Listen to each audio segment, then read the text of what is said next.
तो ध्यान दो जरा मेरी बात पे। बहुत दिनों से रिवीजन रुक रहा था तुम्हारे प्री बोर्ड में की वजह से, तो आज शुरू कर रहा हूं डिबेंचर सेकंड बुक रिवीजन में। बैक चल रहा हूं ना। डिबेंचर को ज्यादा नहीं देनी हमें क्लास, 3 से 4 क्लास देनी है लास्ट। डिबेंचर एक्सपेक्टेड है 3 नंबर का एक क्वेश्चन जो कि चॉइस में आता है शेयर के साथ, जहां तक है 19वां क्वेश्चन होता है वो। 6 नंबर का क्वेश्चन और एक एक नंबर के मिनिमम 2 क्वेश्चन, ये एक्सपेक्टेड है, यानी कि 11 नंबर। अगर मैं बात करूं, देखो रिवीजन है तो पुरानी तरीके से तो बहुत डीप में तो जाऊंगा नहीं, ठीक है, पर इतना जरूर करा दूंगा कि अब भी जिसने पहले नहीं पढ़ा उसके सारे क्वेश्चन हो जाएंगे। तो सबसे पहले डिबेंचर में हमें टॉपिक क्या क्या करना है कवर। बेटा प्लीज अब बात बंद करो। सबसे पहले एक एमसीक्यू ये भी आ सकता है, mode of issue of debenture. तो पहले तो हम इसमें लिख रहे हैं हमें टॉपिक क्या क्या कवर करने होते हैं। पहला, हाँ, issue of debenture for cash. दूसरा, issue of debenture for consideration other than cash.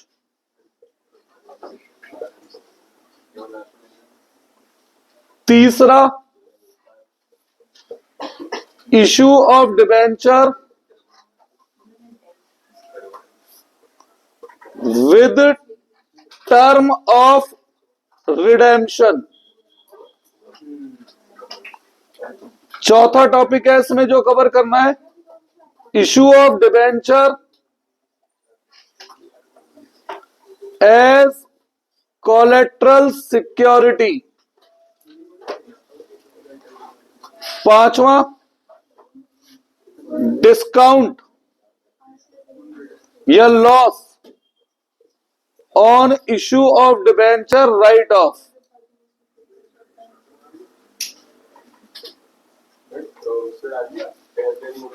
हाँ, छठा, इंटरेस्ट ऑन डिबेंचर। हमें ये टॉपिक इसमें से कवर करने हैं बेटा, जिसमें से पहले क्या बैलेंस शीट इसमें ही कवर हो जाएगी, जिसमें से पहले 4 टॉपिक को मैं नाम दे रहा हूं mode of issue of debenture. मतलब डिबेंचर कितने तरीके से इश्यू हो सकता है। कई बार बोर्ड एग्जाम में एक एमसीक्यू क्वेश्चन आ सकता है, which one is not the mode for issue of debenture. ठीक है, तो भैया ये 4 होते हैं, इसके अलावा जो भी ऑप्शन दिखे वो नहीं है। या क्वेश्चन आ सकता है कि in which manner debenture can be issued, तो मे बी इनमें से 3 ऑप्शन दिख जाएं और चौथी ऑप्शन में लिखा हो ऑल ऑफ अबव, तो एक एमसीक्यू बन सकता है यहां से। तो ध्यान रखना मोड क्या क्या है इशू के, ये 4 है। ठीक है, जिसमें से पहला टॉपिक मैं सीधा क्वेश्चन के थ्रू कवर कराऊंगा, सीधा क्वेश्चन के थ्रू कवर कराऊंगा। उसके लिए मैं कोई अलग से नोट्स नहीं लिख रहा। जो पहला टॉपिक है, ये वाला जो टॉपिक है, ये जस्ट लाइक शेयर है। किसकी तरह है? बिल्कुल शेयर की तरह। देखना बेटा, मेरा ब्लू पेन दिख रहा है कहीं किसी को? ब्लू वाला पेन और ग्रीन वाला पेन दिख ही नहीं रहे।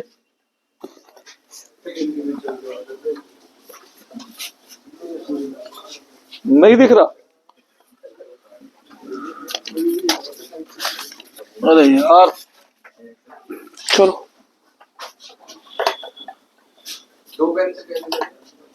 पता नहीं कहा है, चलो ठीक है, अब जो भी है। तो पहला टॉपिक,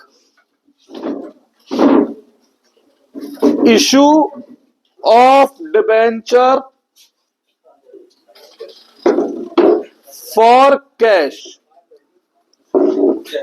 ये टॉपिक के मैं नोट्स नहीं लिखवा रहा हूं, क्योंकि ये बिल्कुल किसकी तरह सॉल्व करेंगे? शेयर की तरह सॉल्व करेंगे। वही same entry, bank debit to share application की जगह डिबेंचर एप्लीकेशन, सेम। बस यहां पर क्या याद रखना है? याद क्या रखना है? पहली बात, share can be issued at par और प्रीमियम ओनली, पर debenture can be issued at discount also, debenture में डिस्काउंट भी आ सकता है।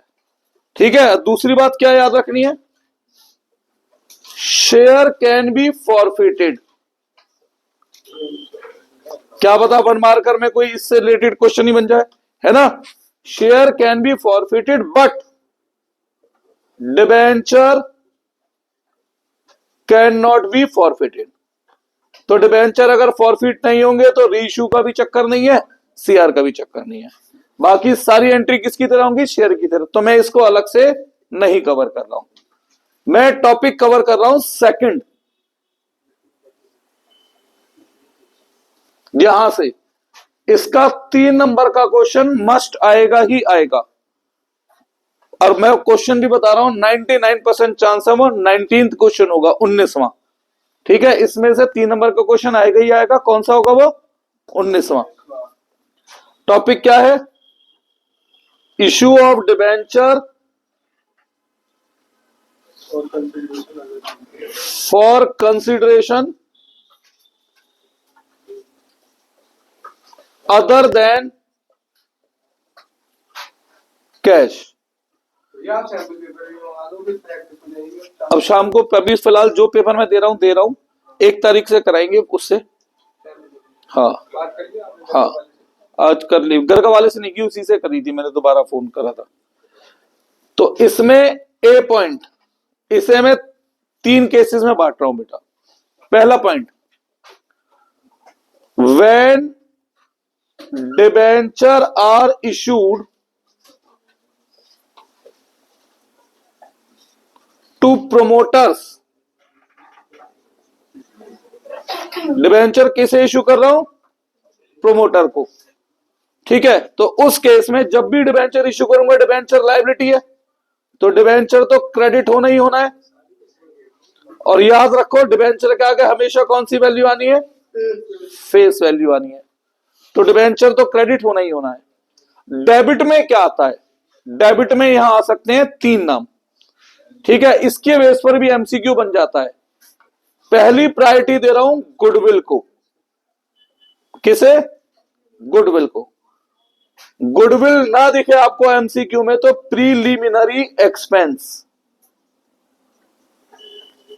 एमसीक्यू में ये शब्द भी ना दिखे तो इनकॉर्पोरेशन एक्सपेंस। अब आप कहेंगे कि जरूरी है एमसीक्यू है, मैं कह रहा हूं नॉर्मल एंट्री आई तो आपका मन है, आप कोई भी नाम यूज कर लो बेटा, सही है ना। अब डिबेंचर प्रीमियम पर भी पॉसिबल है और डिबेंचर डिस्काउंट पर भी पॉसिबल है।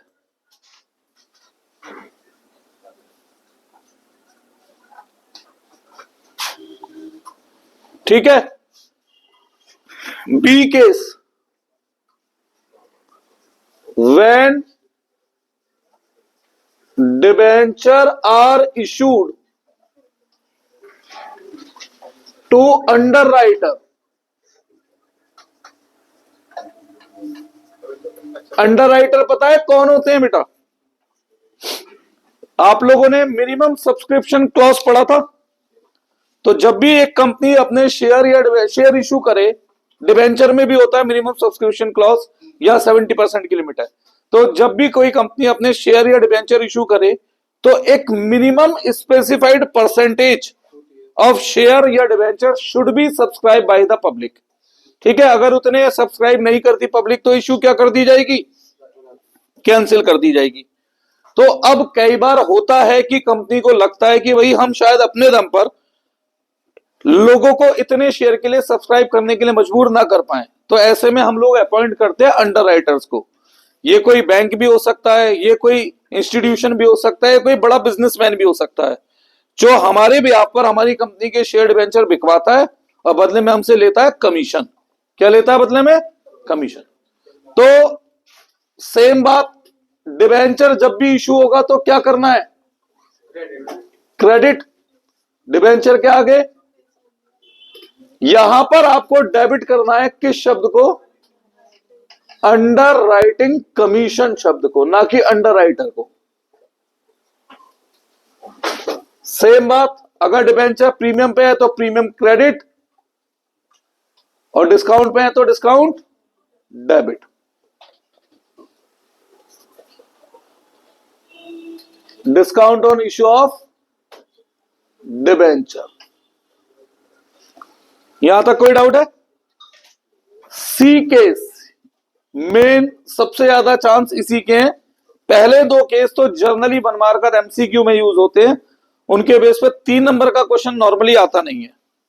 When something purchased,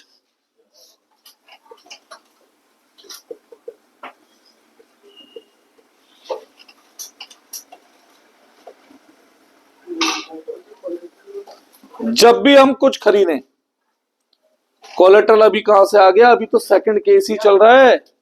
second case में एबीसी केस है भाई। नहीं, वो जो बैंक में देता है वो कोलेटरल वाली तो है। गिरवी रखते हैं जो, हाँ। तो यहां पर दो बातें लिखवा रहा हूं बेटा। पहला,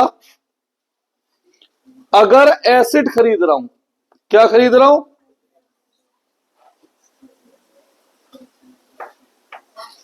तो एंट्री होगी asset account debit to vendor. Vendor कौन होता है? सेलर, जिससे बिजनेस या एसिड खरीदा है। अगर मैं बिजनेस खरीद रहा हूं, क्या खरीद रहा हूं? बिजनेस।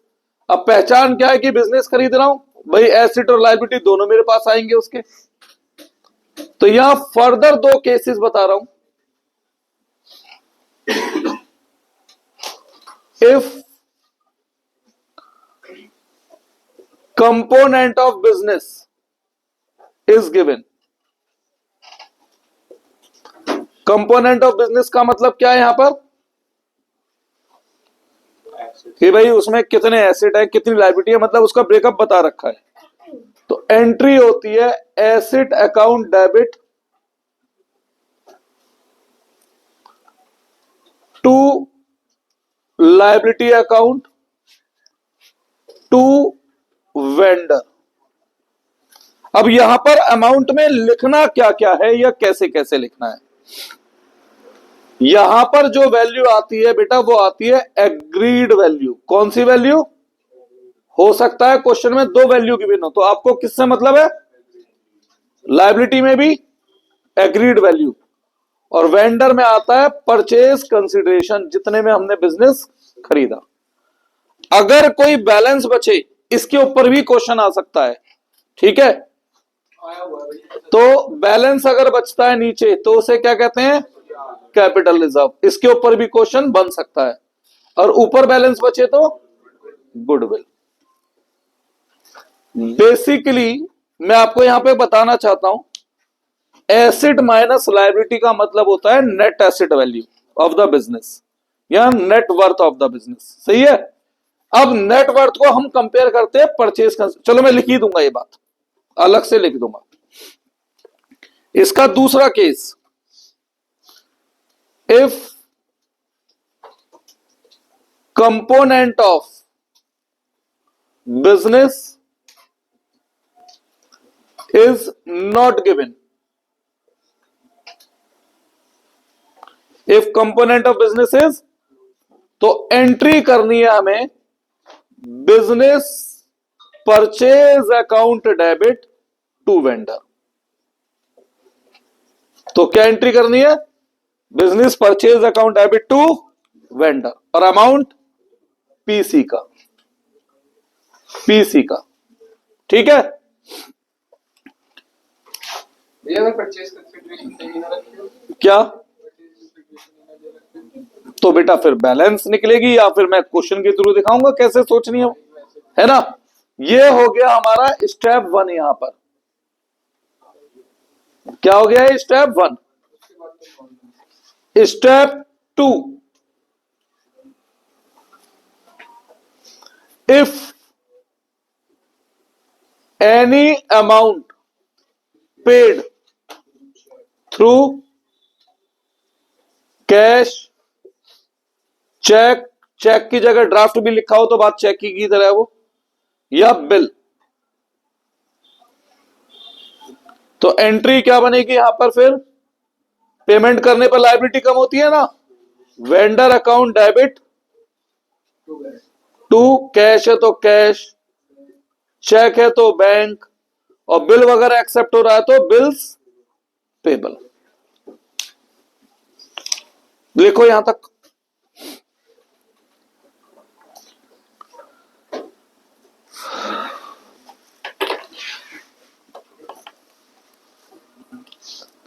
स्टेप 3, यहां इफ है, मतलब जरूरी नहीं है स्टेप 2 लगे भाई, स्टेप 3 तो लगना ही लगना है।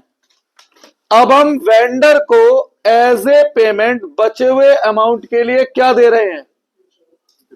Debenture, percentage debenture. अब ये डिबेंचर, डिबेंचर क्या आगे हमेशा फिक्स है, क्या आता है? Face value. तो यहां वेंडर के आगे आएगा रिमेनिंग अमाउंट। लेट से हमने बिजनेस खरीदा 10 लाख का, 2 लाख कैश में दे दिए, तो अब कितने पैसे और देने हैं? 8 लाख। अब ये डिबेंचर किस पर हो सकते हैं? प्रीमियम पर भी हो सकते हैं, और ये एक लाइन मैंने जानबूझ के बीच में जगह छुड़वाई है एक लाइन की, बताऊंगा बाद में क्यों। Discount on issue of debenture debit, ठीक है। यहां पर प्रीमियम का रेट, यहां डिस्काउंट का रेट, और मल्टीप्लाई कर दो नंबर ऑफ डिबेंचर से। किससे मल्टीप्लाई कर दो? नंबर ऑफ डिबेंचर से। अब ये नंबर ऑफ डिबेंचर कैसे निकालने हैं हमें? यहां पर वहां जगह कम है तो यहां लिख देता हूं।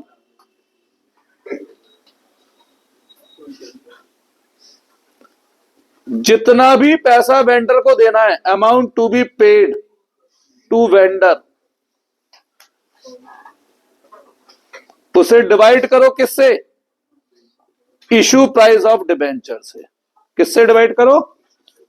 लिख लो पहले यहां तक।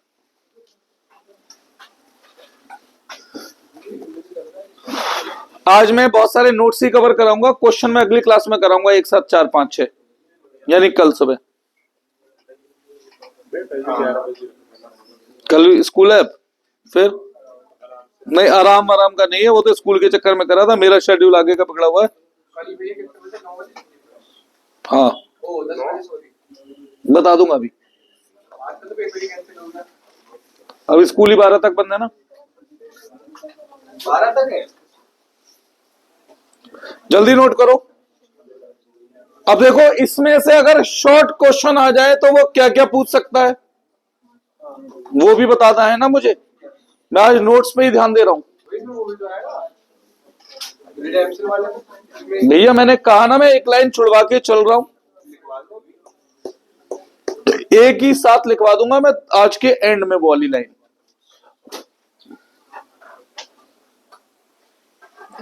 एक ही साथ लिखवा दूंगा मैं आज के एंड में वो लाइन, ठीक है बेटा।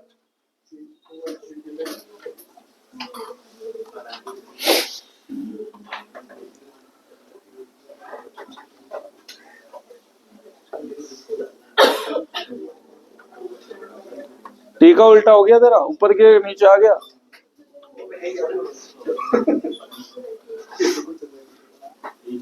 चलो रब कर दूं ये।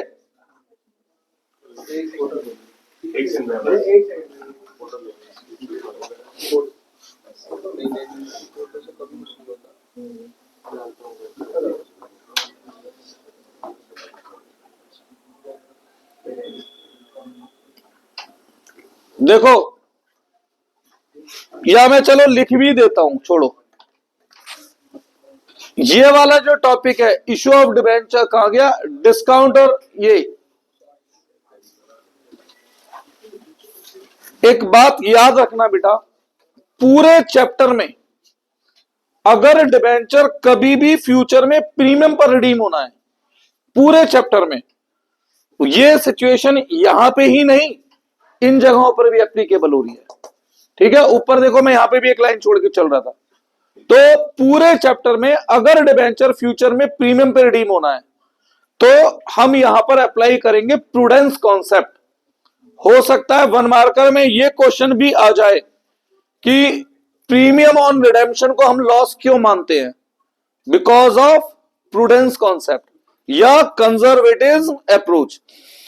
तो प्रूडेंस कॉन्सेप्ट क्या कहता है, जब भी हमें फ्यूचर में नुकसान होना है आज की किसी इवेंट की वजह से, तो उसे फ्यूचर का नुकसान नहीं मानते, उसे आज ही का नुकसान मानना है।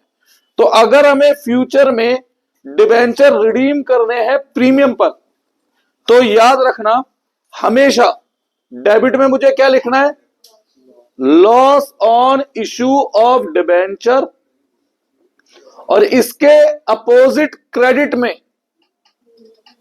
Premium on redemption of debenture. ठीक है, अब एक बात और बता दूं, फिर आप कहो मैंने गलत पढ़ा है। कुछ लोग इन दोनों को जोड़ करके एक साथ भी लॉस लिख सकते हैं। आप एक साथ जोड़कर लॉस लिखो या डिस्काउंट अलग लिखो, लॉस अलग लिखो, दोनों के दोनों सही कॉन्सेप्ट है बेटा। ठीक है, दोनों में मार्क्स नहीं कट रहे। अच्छा, अगर मैं बात करूं बैलेंस शीट की पोस्टिंग की, तो ध्यान देना ये सिक्योरिटी प्रीमियम और ये प्रीमियम दोनों अलग हैं। ये जो सिक्योरिटी प्रीमियम है ये बैलेंस शीट के अंदर आता है रिजर्व एंड सरप्लस में, किसमें आता है, और जबकि ये प्रीमियम ऑन रिडेम्पशन है ये आता है तुम्हारे non current liability main head, और सब हेड कौन सा, अदर नॉन करंट लायबिलिटी। किसमें, अदर नॉन करंट लायबिलिटी। इन दोनों की जगह भी अलग है, इन दोनों की जगह भी अलग है बेटा। आपके 12th के हिसाब से पूरा डिस्काउंट क्योंकि ये साथ की साथ राइट ऑफ करा देते हैं तो ये बैलेंस शीट में आता ही नहीं है, पर एक्चुअल में ये गलत है।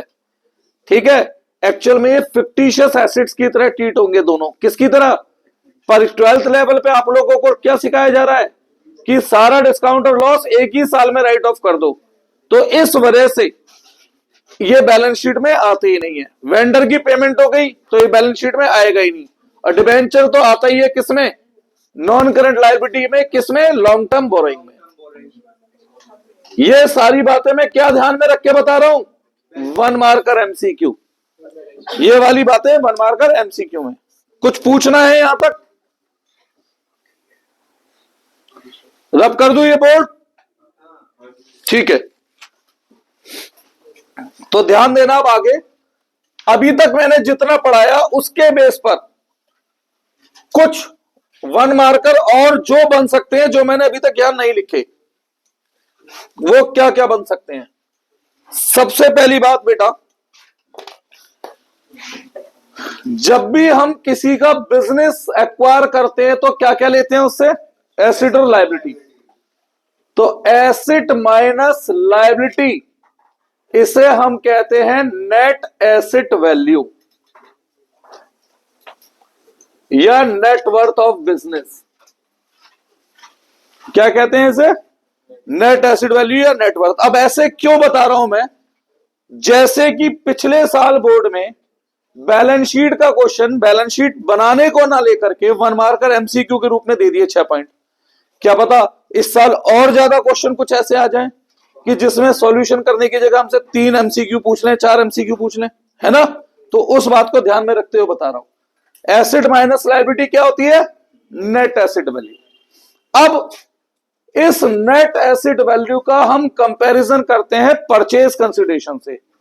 ये बिजनेस की औकात है, और आप किसी को पीसी दे रहे हैं जो औकात से ज्यादा दे रहे हैं, तो क्या आप लोग पागल हैं जो आप ज्यादा पेमेंट कर रहे हैं, नहीं, ये पेमेंट हम कर रहे हैं बिकॉज ऑफ गुडविल। तो डिफरेंस क्या बनेगा, गुडविल। नेट एसेट वैल्यू किसी की 10 लाख है और आप उसे पीसी दे रहे हैं केवल 6 लाख, 8 लाख, 9 लाख, कम पेमेंट कर रहे हैं, तो ये आपका फायदा है। क्या कहलाता है ये, कैपिटल रिजर्व। 1 मार्कर में क्या पता इससे रिलेटेड कुछ बन जाए, और मैं तो बेटा फिर भी बता रहा हूं ना अपनी तरफ से, तो ये चीज पूछ लें, है ना, ये तुम्हारे उसमें भी काम आ सकती है, वो जो 3 नंबर का बैलेंस शीट का हेड सब हेड का क्वेश्चन आता है। अब इसके अलावा वो हमसे वन मार्कर में क्या क्या पूछ सकता है, number of debenture to be issued पूछ सकता है। तो इसका तो मैंने अभी अभी फॉर्मूला लिखवाया था आपको। क्या फॉर्मूला लिखवाया था? Amount to be paid to vendor upon issue price of debenture, है ना।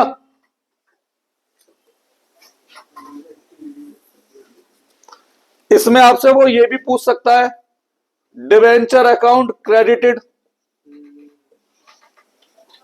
आ सकता है ऐसे भी क्वेश्चन। अभी शायद हमने किसी एक पेपर में करा भी था, है ना। तो क्या करना है उसमें, ये जो आपने नंबर निकाले थे, हमेशा याद रखना डिबेंचर को हमेशा मल्टीप्लाई फेस वैल्यू से करना होता है। ठीक है, हमेशा किससे मल्टीप्लाई करना होता है? फेस वैल्यू से। आपसे ये भी पूछा जा सकता है, सिक्योरिटी प्रीमियम क्रेडिटेड, तो सेम नंबर ऑफ डिबेंचर को किससे मल्टीप्लाई करना है? प्रीमियम के रेट से। आपसे वन मार्कर में यह भी पूछा जा सकता है, discount on issue of debenture debited, तो नंबर ऑफ डिबेंचर को किससे मल्टीप्लाई करना है? डिस्काउंट के रेट से। आपसे क्वेश्चन ये भी पूछ सकता है, loss on issue of debenture debited, तो इसमें नंबर को किससे मल्टीप्लाई करना है? Discount plus premium on redemption से। मैंने बोला था ना, इन दोनों को जोड़ करके ये लोग वो दे देते हैं, लॉस बोल देते हैं।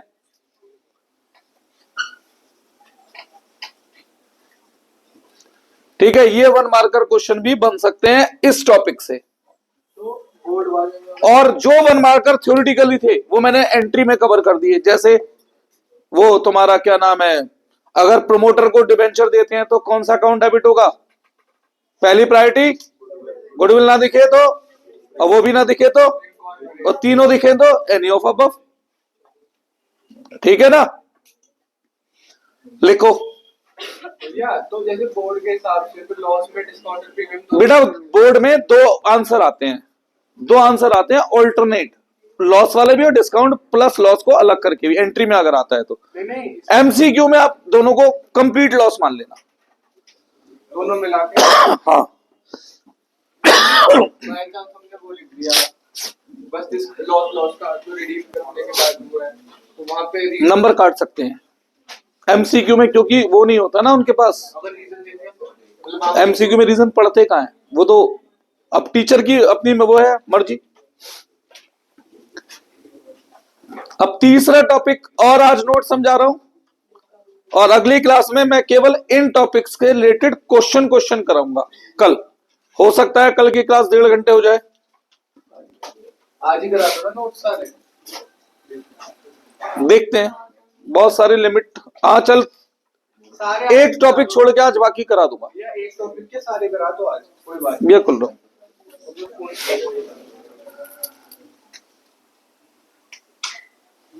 नहीं। तो भैया वो भी, और फिर इसके बाद वो शाम वाले बैच में थोड़ा सा तो वो भी करा देना। क्या वही वही क्या? अरे क्या कहते आज बैच है शाम वाला पूछ लो। हैं? अरे वो क्या पढ़ाना था आपको 7 दिन थ्योरी। थ्योरी। अब इस पेपर की बात कराऊंगा जो पेपर चल रहा है।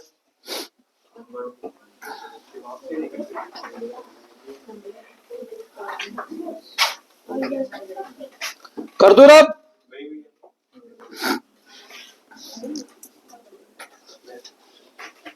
अरे स्कूल के नोट्स में भी तो लिखा होगा ये सब तो यार।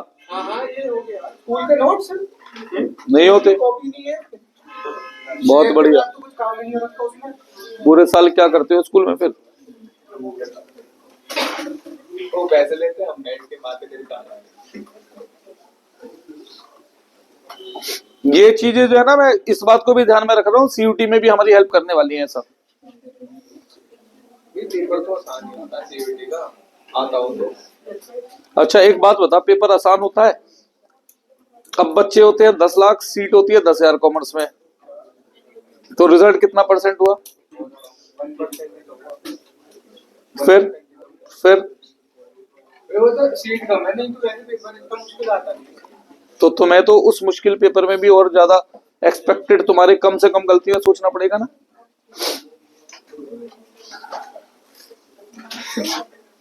ये अकाउंट का तो ज्यादा अकाउंट भैया पता नहीं वो वाली क्या चेक करती है, मुझे ये समझ नहीं आता क्या बात कर। मैं कुछ नहीं बात कर रहा अभी, ये रब कर रहा हूं मैं, बस कर दो ना। सेकंड टॉपिक, तो सेकंड कर रहा हूं, third, issue of debenture with term of redemption. Issue of debenture with term of redemption.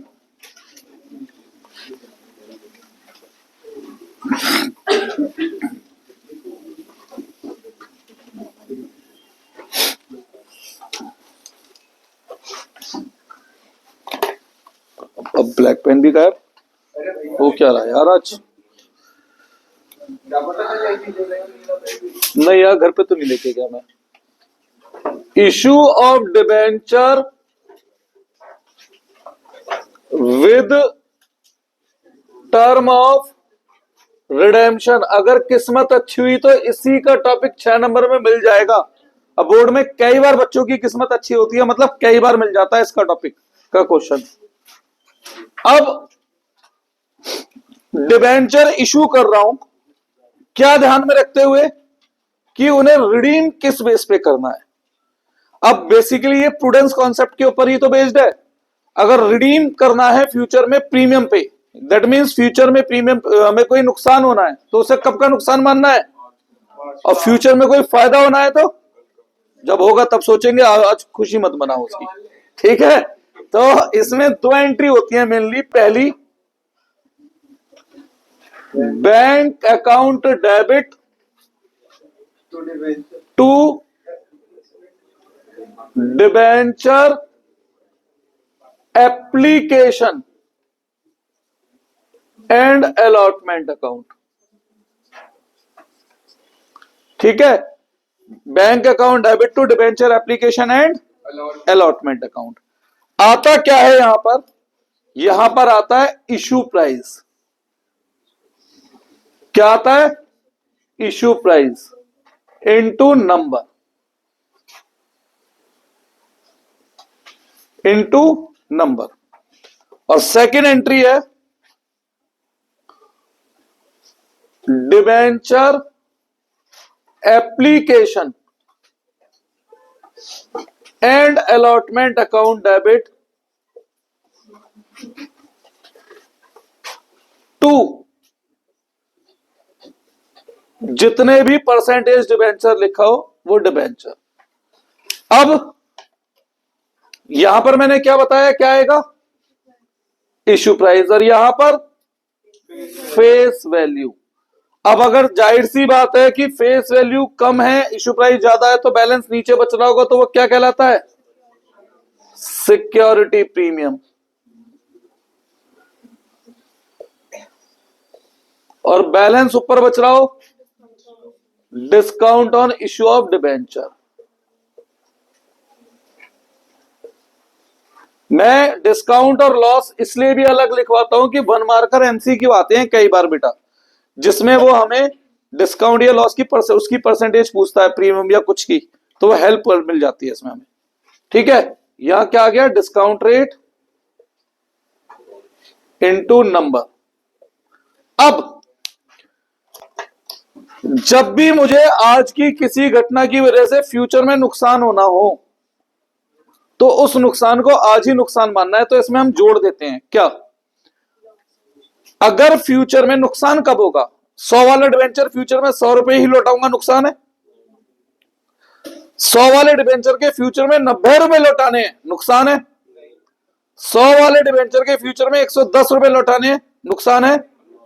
तो कब होगा नुकसान? जब रिडीम एट प्रीमियम होगा। तो हमें डेबिट में क्या जोड़ देना है? Loss on issue of debenture, that is ये वाला लॉस, यह डेबिट में जाके जुड़ जाएगा, सही है ना। इश्यू ऑफ डिबेंचर अकाउंट, और क्रेडिट में क्या लिख देना है? Premium on redemption of debenture, और ये किस साइड चला जाएगा, ये क्रेडिट साइड में आ जाएगा। तो इसे अलग से नहीं लिखना है एंट्री को, इस एंट्री को इसी में हम कंबाइन कर लेंगे, लॉस और यहां प्रीमियम ऑन रिडेम्पशन।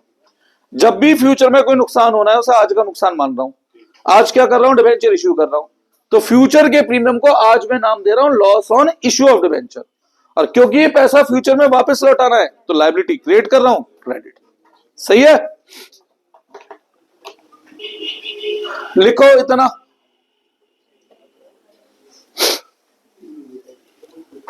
अरे भाई साहब लिख लिया है मैंने, ऑलरेडी लिखा हुआ है ना उसमें। जिनके पास नहीं है नोट्स पूरे कर लो, वो तो बहुत सारे होंगे अब भी क्लास में आधे। ये मेरे ख्याल से तीसरी चौथी बार कर रहे हैं हम, है ना। तीसरी बार शेयर भी 2 बार, तीसरी बार होगा शेयर में। क्या है दिक्कत, बड़े वाले को मैं बताता हूं दिक्कत क्या है तुम्हारी। तुम लोग बेटा जो है ना, बुरा मत मानना, अंग्रेजी बोल तो लेते हो, पढ़ भी लेते हो, बस वो पढ़ के आधी बार समझ नहीं पाते हो, इंटरप्रिटेट नहीं कर पाते हो, ये तुम्हारे साथ प्रॉब्लम आ रही है। ये उसके बड़े वाले क्वेश्चन में आती है, 3 वाले हो जाते हैं फॉरफिट में। जबकि बड़ा वाला क्वेश्चन तो एक तरीके से बिल्कुल फिक्स पैटर्न पे चलता है, घिसी-पिटी एंट्री चलती है, कुछ है ही नहीं। दिक्कत हो जाती है वो, जैसे फॉरफिट। अच्छा एक बात बता, मैंने बहुत सारे क्वेश्चन कराए, जो मैंने ब्रैकेट में लिखवाया था एक भी बार मैं उससे पलटा, तो आप कुछ क्वेश्चन ऐसे ही क्यों नहीं ट्राई करते कि उन नोट्स को सामने रखो। भैया वो हो जाता है, मैं बताऊं, पहला फॉरफिट आराम से हो जाता है, जब दूसरी बार कॉल करें फिर उसके बाद फॉरफिट होता है तो दिक्कत हो जाती है। चलो प्रैक्टिस करेंगे, देखते हैं बेटा। हाँ बेटा बढ़ो आगे, अब सुनो, चाहे फर्स्ट केस था, ये कौन सा केस चल रहा है, ये तीसरा चल रहा है ना। पहला केस क्या था, issue of debenture for cash, चाहे सेकंड केस था issue of debenture for consideration other than cash, चाहे थर्ड केस है issue of debenture with term of redemption, इन तीनों केसेस पर ये वाला जो सिचुएशन है लॉस, ये तीनों केसेस पे एप्लीकेबल होती है। ठीक है, तो पहला केस हो, दूसरा केस हो, तीसरा केस हो, जब भी डिबेंचर फ्यूचर में प्रीमियम पे रिडीम होंगे, डेबिट में loss on issue of debenture लिखना ही लिखना है और क्रेडिट में प्रीमियम ऑन रिडेम्पशन लिखना ही लिखना है, और उसके बाद इस डिस्काउंट या लॉस को राइट ऑफ करना भी सीखना है बेटा। तो ये कहने के लिए पांचवा के सिचुएशन है, कोई सिचुएशन नहीं है, एक्चुअली में ये इन तीनों पे लगने वाला एक कॉमन केस है। ठीक है, जब भी डिस्काउंट या लॉस नाम का अकाउंट ओपन होगा तो वो क्लोज भी होगा ना, तो उसे क्लोज कैसे करना है। ठीक है, हाँ जैसे ये हम प्रीमियम पे रिडीम करते हैं तो डिस्काउंट पे भी रिडीम होते हैं। हाँ डिस्काउंट पे हो सकते हैं भाई। एक बात सुन, मैं तेरे से आज 1 लाख रुपए ले रहा हूं, इस कंडीशन पे भाई मैं तुझे जो है ना 4 साल बाद 90,000 लौटा दूंगा।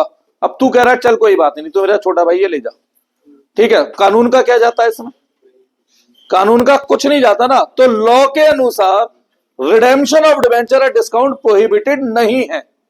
अब वो बात अलग है कि मैं किसी से कह लगू भाई 100 रुपए दे तो 90 लौटाऊंगा, वो आदमी पैसे देगा ही नहीं, वो एक अलग बात है, पर लॉ के द्वारा ये प्रोहिबिटेड नहीं है। उस केस में एंट्री थोड़ी होगी कोई। भाई क्या मुझे अभी कोई नुकसान हो रहा है, नहीं हो रहा ना, तो अभी कोई एंट्री नहीं होगी। कब होगी, जब देना है मुझे पैसा तब होगी, और वो हमारे कोर्स में ही नहीं है रिडेम्पशन। ठीक है, वो रिडेम्पशन हमारे कोर्स में ही नहीं है। तो तीनों केसेस में, चाहे पहला हो, चाहे दूसरा, चाहे तीसरा, पहले लॉस या डिस्काउंट क्रिएट होगा और उसके बाद उस लॉस या डिस्काउंट को राइट ऑफ भी करना है। जब लॉस या डिस्काउंट क्रिएट हुआ था तो लॉस या डिस्काउंट को मैंने डेबिट किया है, क्रेडिट किया है, तो अब उन्हें राइट ऑफ करना है। तो ये मैं गलत पढ़ा रहा हूं, पर सिलेबस में यही है जो मैं पढ़ा रहा हूं। गलत क्यों है, क्योंकि एक्चुअली में सारा लॉस या डिस्काउंट एक ही साल में राइट ऑफ नहीं होता, वो over the period of life of debenture write of होता है बेटा। अब डिबेंचर की लाइफ है 5 साल, तो ये लॉस या डिस्काउंट 5 साल में राइट ऑफ होता है, लेकिन अभी जो सिलेबस है उसके अनुसार वो एक ही बारी में राइट ऑफ हो रहा है। डिस्काउंट या loss on issue of debenture, ठीक है, ये राइट ऑफ करना है तो क्रेडिट। फर्स्ट प्रायोरिटी किससे राइट ऑफ करना है? फर्स्ट प्रायोरिटी होती है सिक्योरिटी प्रीमियम।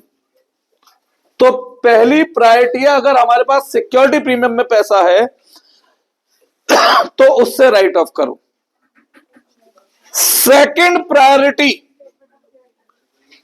कैपिटल रिजर्व होता है वैसे बेटा, लेकिन फिलहाल ये 12वीं की किताबों में कंसिडर नहीं करा जा रहा है, पर सीयूटी में ध्यान रखना सेकंड प्रायोरिटी किसे देनी है। और कैपिटल रिजर्व भी सारा नहीं, कैपिटल रिजर्व भी दो तरीके का होता है, एक रियलाइज इन कैश और एक नॉट रियलाइज इन कैश। तभी बात करेंगे, जब अभी इसका यूज ही नहीं करना तो मैं बात भी नहीं कर रहा हूं, ठीक है बेटा। तीसरा, जितना भी बैलेंस बचे उसे कहां से, statement of P and L से उस कमी को पूरा करना है, ठीक है। तो हमारे लिए फिलहाल क्या क्या है, सिक्योरिटी प्रीमियम और statement of P and L. तो जितना भी डिस्काउंट या लॉस है वो राइट ऑफ, नोट करो इसे। हाँ, अरे बेटा जब भी डिबेंचर फ्यूचर में प्रीमियम पे रिडीम होंगे, मतलब मुझे एक्स्ट्रा पैसा देना है, तो फ्यूचर में लॉस है, पैर थोड़ा सा दूर कर अपना, फ्यूचर में लॉस है, हाँ मतलब एक्स्ट्रा पैसा लौटाना है मुझे, मैं तो उससे 100 रुपए उधार ले रहा हूं और इस कंडीशन पे कि 110 रुपए लौटाऊंगा, तो फ्यूचर में मुझे 10 का लॉस होना है। पर फ्यूचर में अगर कोई लॉस होना है उसे कब का लॉस मानना है, तो उसे मैंने लॉस माना है और 10 रुपए की लाइबिलिटी बढ़ा ली है कि 10 रुपए एक्स्ट्रा लौटाने हैं मुझे, 100 यहां लौटाने हैं, 10 ये लौटाने हैं, हो गए ना 110, ठीक है। तो फिफ्थ केस ऑलरेडी कवर हो चुका है, फिफ्थ केस अलग से कवर नहीं करेंगे बेटा। ये जो भी डिस्काउंट या लॉस हुआ है इसे खत्म भी करोगे ना, डेबिट था, खत्म करने के लिए क्रेडिट, पहले किससे खत्म होगा, सिक्योरिटी प्रीमियम से, और कमी पड़ी तो statement of P and L से। सीआर हमारे कोर्स में नहीं है, ठीक है। फोर्थ टॉपिक, हाँ, issue of debenture as collateral security. कल मैं केवल क्वेश्चन कराऊंगा इन सबके, ठीक है बेटा। Issue of debenture as collateral security. अब पहली बात तो कोलेट्रल का मतलब क्या होता है, कुछ गिरवी रखना। एक बात सुनो मेरी, एक्चुअली में हमें मतलब ही गलत फहमी है, गलत है। मैं बैंक से लोन लेने गया, एक कंपनी हूं, नहीं 10 करोड़ का लोन ले रहा हूं, तो बैंक कह रहा है कुछ गिरवी लिखवाओ, तो मैं कह रहा हूं जी मेरे हाथ के लिखे हुए डिबेंचर है, रख लो 20 करोड़ के हैं। अबे मैंने तो अपने हाथ से उन्हें 20 क्या 200 करोड़ बना दूं, मेरी वर्थ भी तो होनी चाहिए चुकाने की। एक्चुअली में सारा का सारा लोन कभी भी डिबेंचर के बदले में नहीं मिलता है, ठीक है। हाँ भाई 2-4 20% 10% की कमी रह गई सिक्योरिटी में, तो हम एडिशनल डिबेंचर देते हैं, तो बैंक वाले तैयार हो सकते हैं। तो कोलेटरल मतलब होता है एडिशनल, कोलेटरल का मतलब होता है, पर हमारे 12th की किताबों में मतलब ही अलग बना दिया। हमारी किताबों में मतलब क्या बना दिया कि सारा डिबेंचर रख के सारा लोन डिबेंचर से ले लो। जैसे एग्जांपल दे रहा हूं, मैं बैंक के पास गया, भाई साहब मुझे 5 करोड़ का लोन चाहिए, तो बैंक बोला जी हम लोन देने के लिए ही बैठे हैं, मगर आप सिक्योरिटी के रूप में क्या रखवाएंगे। तो मैंने बोला जी मेरी बिल्डिंग है, बिल्डिंग की वैल्यूएशन की गई, वैल्यूएशन आई उसकी 6.5 लाख, पर बैंक ने बोला 6.5 लाख, बिल्डिंग की वैल्यूएशन आई 6.5 करोड़, सॉरी। तो बैंक बोला जी हमें मिनिमम 7.5 करोड़ की सिक्योरिटी चाहिए, तो मैंने बाकी 1 करोड़ की कमी के लिए क्या रखवा दिए। तो ये होता है कोलेट्रल। कोलेट्रल मतलब होता है एडिशनल, तो भैया ठीक है। पहले तो जब हमने पढ़ा था कि अगर बैंक रूरल में भी देता है तो कोलेट्रल सिक्योरिटी हो तो एडिशनल थोड़ी, वो तो एसेट्स की बात ही करता है। कोलेट्रल कोलेट्रल को कुछ लोग कह देते हैं रिवर्स, मतलब रिवर्स इन द सेंस कुछ दो बदले में कुछ लो, है ना। लेकिन एक्चुअली में कभी भी रियल में सारे के सारे डिबेंचर के बदले में सारा का सारा लोन नहीं देता बैंक। अब आप सोचो ना, मैं एक कंपनी हूं, डिबेंचर लिखवाए तो मैंने ही अपने हाथ से है कि मैं तुमसे कर्जा ले रहा हूं, वो तो मैं नॉर्मल लोन का भी ले सकता था। अब मैं उसको ही तुम्हें देके तुमसे कर्जा ले लूं, अब बाद में मैं कह दूं जी मेरे पे तो पैसे नहीं है, कर लो डिबेंचर मेरे जब्त। हाँ भाई, बैंक तो बेचारा ठगा रह जाएगा, है नहीं है? तो ऐसा नहीं होता कि हम जो है सारा का सारा लोन डिबेंचर के बदले में मिल जाए। पर ठीक है, 12th में तुम्हें ये बुद्धि लगाने की जरूरत नहीं है, तुम्हें जो लगानी है बुद्धि वो मैं बता दे रहा हूं, सही है ना? चलो, 4th टॉपिक पढ़ लो बेटा, 10 से 15 मिनट और please.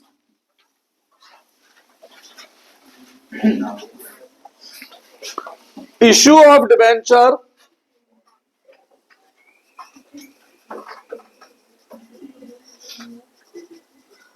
As collateral security.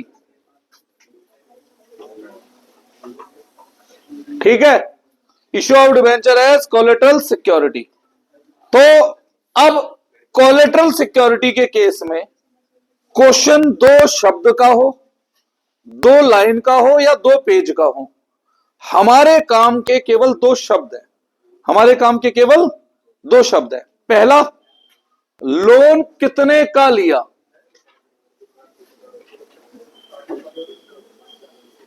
Loan कितने का लिया, और एसेट प्लस कितने के डिबेंचर गिरवी रखे, बस कितने के डिबेंचर गिरवी रखे। हमारी बुकों में 99% क्वेश्चनों में एसेट की जिक्र ही नहीं है, सीधा किसका जिक्र है, केवल डिबेंचर का। तो तुम्हें यह पता होना चाहिए डिबेंचर कितने गिरवी रखे। एग्जाम्पल के तौर पे 10 लाख रुपए का लोन ले रहा हूं और 15 लाख के डिबेंचर गिरवी रख रहा हूं। अब क्वेश्चन में चाहे 2 पेज हो, हमारे काम की केवल इतनी इंफॉर्मेशन है, सही है। अब यहां पर ये टॉपिक हम 2 केसेस में पढ़ते हैं, 2 सिचुएशन में। Situation A, when entry for issue of debenture not made, debenture issue करने की हम एंट्री नहीं कर रहे, तो मैं यहां पर केवल एक एंट्री लिखवा दूंगा लोन लेने की। लोन लेने पर क्या आएगा, पैसा, और क्या बढ़ेगी मेरे ऊपर, liability. Loan from dash bank, जिसका भी नाम हो, 10 लाख 10 लाख, ठीक है। और उसके बाद मुझे इसे बैलेंस शीट में प्रेजेंट करके दिखाना है। किसमें, बैलेंस शीट में प्रेजेंट करना है। कौन सी बैलेंस शीट है, एक्सट्रैक्टेड, क्योंकि मैं पूरी बैलेंस शीट नहीं बना रहा, मैं बैलेंस शीट का एक हिस्सा दिखा रहा हूं। किस साइड, इक्विटी एंड लायबिलिटी वाली साइड। सीधा कौन सा हेड काम का है, तीसरा हेड। तीसरे हेड का नाम क्या था, नॉन करंट लायबिलिटी। इस नॉन करंट लायबिलिटी में भी सब हेड कौन सा, लॉन्ग टर्म बोरोइंग। ये आपको याद रखना है बेटा, इसमें मैं कुछ समझा नहीं सकता, ये प्रेजेंटेशन है, ये आपको रटना है, ये प्रेजेंटेशन है, इसे मैं समझा नहीं सकता बस। हाँ, ये ऐसे ही आएगा तो बस इसमें लिख दो लोन का अमाउंट, सामने जितने का लोन है, और ब्रैकेट में secured by land and building and, ये एग्जांपल है, अगर एसिड भी दे देता हूं, एंड डैश डिबेंचर। कितने डिबेंचर हो गए यहां पे, रुपए है ये, तो 15,000 डिबेंचर, ठीक है ना। बस ये खत्म, ये प्रेजेंटेशन है, मैं इसमें कुछ हेल्प नहीं कर सकता, ये रटना पड़ेगा आपको इसमें, ये प्रेजेंटेशन है, आपको याद ही करनी है। 11 नंबर की कवरेज हो जाएगी इस चैप्टर से। क्या लिखा है ये? Land secured by land and building, furniture, machine, जो भी कुछ हो, एंड कितने डिबेंचर है। कोलेटरल मतलब एडिशनल होता है बेटा। B case, when entry for issue of debenture is made. Debenture issue करने की मैं एंट्री बना रहा हूं, तो डिबेंचर इशू करने की एंट्री बनाऊंगा तो दो एंट्री होंगी। पहली लोन लेने की, bank account debit to loan from dash bank, जिस भी बैंक की बात हो रही है। लोन कितने का ले रहा हूं यहां पर? 10 लाख का। कोई डाउट है? ब्रैकेट में इसके नीचे, अरे 11th क्लास में एक प्रिंसिपल पढ़ते थे, फुल डिस्क्लोजर कॉन्सेप्ट, तो ये वो उसकी वजह से लिखना पड़ता है बेटा, पूरी इंफॉर्मेशन। हाँ। एक्चुअली में कोई इसकी मैंने एंट्री की है नहीं ना, तो फिर भी क्यों दिखा रहा हूं? फुल डिस्क्लोजर कॉन्सेप्ट, ठीक। या फिर एक और कॉन्सेप्ट था, बताओ कौन सा? मैटरनिटी। कोई इंफॉर्मेशन मैटेरियल हो सकती है किसी पर्सन के लिए, ठीक ना। अब कोई आदमी सोच ले कि भैया इतने का लोन है, चुकाएंगे कहां से? भैया दिख जाएगा कहां से चुका सकते हैं, भाई लैंड एंड बिल्डिंग भी तो दिख रही है वहां। ओरिजिनल पेपर सबने पढ़ते हैं। हाँ। अब डिबेंचर इशू करने की एंट्री करने पर डिबेंचर क्या होता है बेटा हमारा? क्रेडिट, ठीक है ना। कितने की डिबेंचर इशू करना हूं? 15 लाख। डिबेंचर के बदले में क्या आ रहा है मेरे पास? पैसा आ रहा है। पैसा तो लोन के बदले में ले चुका हूं। डिबेंचर के बदले में क्या आ रहा है भाई? भाई डिबेंचर कितने के दे रहा हूं? 15 पैसे आ रहे हैं 10 लाख, तो वो तो इसके अगेंस्ट तो नहीं आ रहे। क्या डिस्काउंट था 5 लाख? हाँ, तो इसके अगेंस्ट क्या आ रहा है? कुछ नहीं आ रहा, पर एंट्री में दिखाना है, तो हम यहां शब्द यूज कर रहे हैं डिबेंचर सस्पेंस अकाउंट डेबिट, ठीक है। अब अगर मैं बैलेंस शीट में इसकी प्रेजेंटेशन की बात करूं, extracted,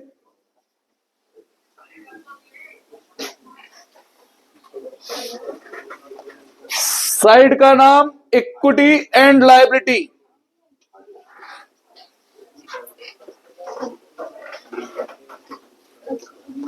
main third head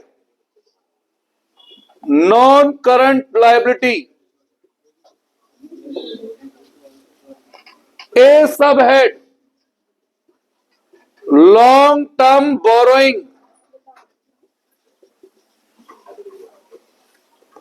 loan लिया है कितने का? 10 लाख का, ब्रैकेट में लिख दिया सिक्योर्ड बाई एसेट का नाम